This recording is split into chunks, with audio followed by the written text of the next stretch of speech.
Welcome to the Money Tip Podcast presented by Fully Funded Life. My name is Joe Sangle, and I'm fired up to help you live a fully funded life. Megan Hibbert is joining me from her worldwide headquarters outside of the Raleigh-Durham, Cary, North Carolina area. Are you fired up today, Yes, Megan? I'm fired up. We're going to talk about positioning yourself for retirement. So we're Yes. going to help you, our listener, be positioned for retirement. Now, I want you to think right now, if you're listening, how many years until your retirement date? What do you think is? Now I know it's Monday. You're listening to this on a Monday. You're like, I want to retire today. Like this week would be great. But I want you to think about really the date that you think you'll probably retire for real. Is it 10 years from now? Is it 3 years from now? Is it 33 years from now? When you think about it, and we're going to talk about positioning yourself for that ideal retirement, that fully funded life to and through your retirement years.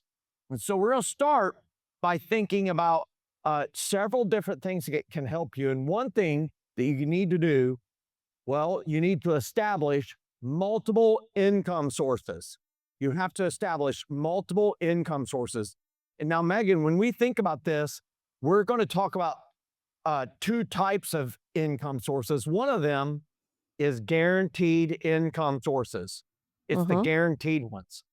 And so, Megan, walk through some guaranteed income sources for everybody. Yep. All right. So the first one, you probably think about this when you think about retirement, but it would be Social Security. A lot of people think about that when they kind of associate it with retirement. Am I going to get Social Security? Is it going to be there? I don't know. Or maybe you have a I've defined got an answer pension. for you. All of our listeners, you're going to have Social Security is going to be there. They may have There you to go. make some changes, but it's going to be there. Okay. There you go. That's a guaranteed Yep. income source. Yep. So the next one, defined pension. I feel like these are like few and far between now. I don't know if you feel that way too. Well, I find that pensions still exist a lot for government employees that Yeah. retire from local governments like school educators, federal government workers, postal Mm-hmm. service workers, a defined pension. It's guaranteed. Yeah. Okay. Which is awesome. All right. Fixed annuity would be another one. Yep. Then we have, So you can purchase annuities, and those annuities have a guaranteed rate of payment. They come with an expense, but we're not talking about the expenses or the rightness or wrongness of these. We're just talking about whether or not they are guaranteed or not. So these are guaranteed income sources. So we're talking about Social Security, a defined pension, a fixed annuity. Give us a couple of others. yep. So there are two more. These are both guaranteed for a fixed period of time. So set time. So certificates of deposit and then bonds. Right. So Yep. like a CD, we hear them talk about CDs. Those CDs, well, you could have a 1-year CD, a 6-month CD. You can have a 5-year or 10-year CD. And that person that borrows from you, usually a bank, is guaranteeing to pay a certain interest for that period of that CD. Same thing with bonds, and bonds are nothing more than a word for debt. And that treasury bonds, many of us received treasury bonds when we were kids, these $50, 30-year bonds or 10-year ones, whatever they are, they're guaranteed for a fixed period. But when you're thinking about planning for retirement, you want to know what your guaranteed income sources are going to be. Now, there's another type. Well, those are what, Megan? Yep. So the opposite would be non-guaranteed income sources. Looky here. We're trying to make retirement planning simplified. So there are Simple. guaranteed ones, and there are also non-guaranteed ones. And I'm going to walk through some of those. So that's you can do market invested retirement accounts. So, man, do we ever in the United States have a lot of type of retirement accounts. I'm just going to run them off. Are you ready, Megan? Let's I'm ready. go. You can do it so 401k, fast. 403d, Roth IRA, IRA, 457, TSP, Simple IRA, SEP IRA, RSP, TFSA, and HSA. Woo! Get fired up. So It's like a song. that's a lot. They're not guaranteed. A rental, you could have an apartment that you rent, a house that you rent. That it's not guaranteed, maybe. Your renter could decide not to pay. They could trash the place. That can happen. Yep. business interest. So you have ownership in a business that may not be guaranteed. Universal index life insurance for income purposes. This a UIL is it's used by a lot of people. In fact, Jim Harbaugh, did you know this, Megan? In his last 2 contracts with the University of Michigan, had universal index life insurance policies as part of that. There you go. Your fact of the And day.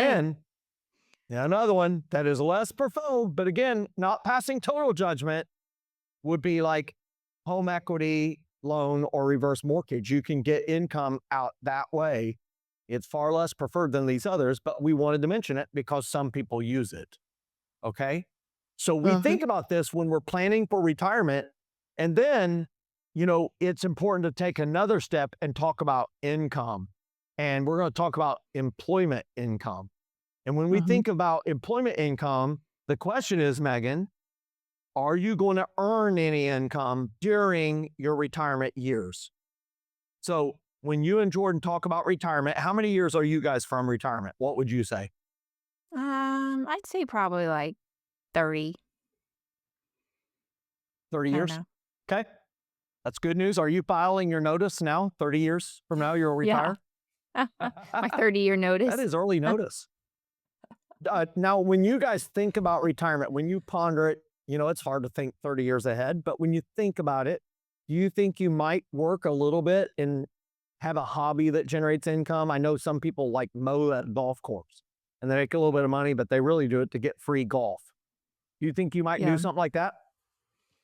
I think a lot of it depends on our life in that time, but I do think one of us at least would. Um, I think Jordan would have a hard time sitting still, so I think he would enjoy doing something, and he's so, like, gifted in making things and being able to sell them that I think he could definitely do that, or find a part-time job or maybe I won't put my 30-year notice in, I'll just keep going There we go. for my Uh, part-time job. there we go. So here's what I know. In 30 years, I'm going to be 81. And I might have a part-time job. I don't know. But I do know when I go to Ace Hardware, a lot of those people are retired, but they Mhm. enjoy helping people. Ace is the place with helpful hardware, folks. Have you heard that? I have. Yeah. They are And you know helpful. what? I think one reason they're so helpful is, they have time on their hand and they're there to help you and they're very helpful. I go to Home Depot, Lowe's. There's some people there that, they're retirement age and I don't know if they're required to work or if this is just part of their plan or they enjoy it. Um, and so you need to think about this when you're planning for retirement. And then we really want to talk about something that's important when it comes to what do you do when you retire and as you approach retirement. And I really want those of you that are kind of 10 years away, 5 years away from retiring to think about this thing that I've taught several times. Maybe you've heard me mention it on the podcast before, but it's the 5-year rule. And so, Megan, this is a test. Can you explain to everybody Joe Sengel's 5-year rule? Yes.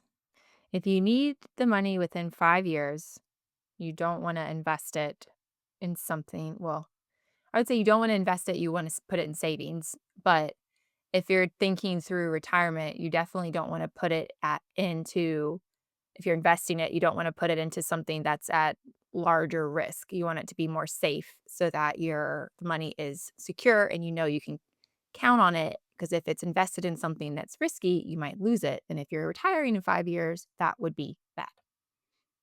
That would be really bad. And and so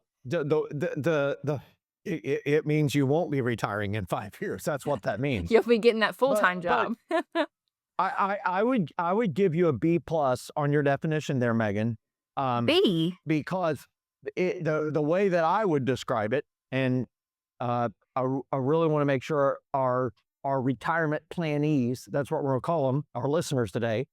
I want you to hear this. If you when you are within the 5-year window of retiring, for me, any money I think I need in the next 5 years, it's going to be in savings. Period. No risk. So I want you to look ahead the next 5 years. And as you approach into retirement, if you think you're going to need $20,000 a year from your non guaranteed retirement accounts, your 401k type account, hey, listen, you may want to move. And by the time you retire, have 100K. If you need 20K a year times five, that's 100,000. Have 100,000 in safe mode within your retirement account. The rest can be at some level of risk because you don't need it for the next 5 years. And that's my 5-year rule. But I would encourage you as you go into retirement planning. And Megan, you and Jordan, you can be retirement planning today. And that can be as simple as having a few conversations, doing some calculations, and making sure your contributions to the retirement accounts are correct. It might be an hour of effort this year, but then it's set it and forget it, make it automatic. But when we think about these conversations, let's just kind of explain that. And, you should have a conversation with your spouse. You should have it with trusted friends. You should meet with a retirement specialist, especially when you're within a 10-year window of retiring. And I do encourage you in the year or two before you retire to have a conversation with your CPA about it. Ideally, you would invite them into the conversation with your retirement specialist. And many times, those who have the retirement specialist title actually are CPAs as well, because obviously taxes have a big part to play here. And so we really want to help you today as we think about planning for retirement, to think about where are you today and what decisions do you need to make. And when you think about the keys to positioning yourself for retirement, Megan's going to help you with a couple keys. So maybe get a pencil and paper out, write these down. But if you're kind of in the 30-year window out, the 20-year window out, Megan, walk them through maybe 3 or 4 steps that they could do to position themselves for retirement. Yeah. So the first one we would say is invest. So early and consistently. I think a lot of people don't necessarily know the power of compound interest. And so they think they have time. And they do. I mean, 30 years is still a long time, but it could be drastically different if you start investing early versus if you're like, oh, retirement's 10 years away or 5 years away. And now I'm not going to be able to, live the life that I want to per se. But investing early and consistently can make a huge difference in that number as well. And So, then so let's stop there for a second just to dwell on that. What mhm. age were you, Megan, when you started investing early, and consistently? I was at a oh, I guess I was in college. I worked for my mom, and I was able to get retirement there, at the company that she worked for. And so then once I got out of college and had a full-time job, it's just kind of what you do. Like you just when you're having that conversation with HR, you just like, yeah, I want to invest like in my retirement. Like I want you to go ahead and take the money out So and get you're the free like company match 21, and 22. You were 21 or 22. yeah. Yeah. Yeah. And that's so incredibly important. And I know that there's people listening to the podcast and saying, lucky Megan, that you started earlier. Uh, but I would tell you, there's this old story about Johnny Appleseed, Megan. He was asked when the best time is to plant apple trees. Do you know what he answered? Today? He said 20 years ago.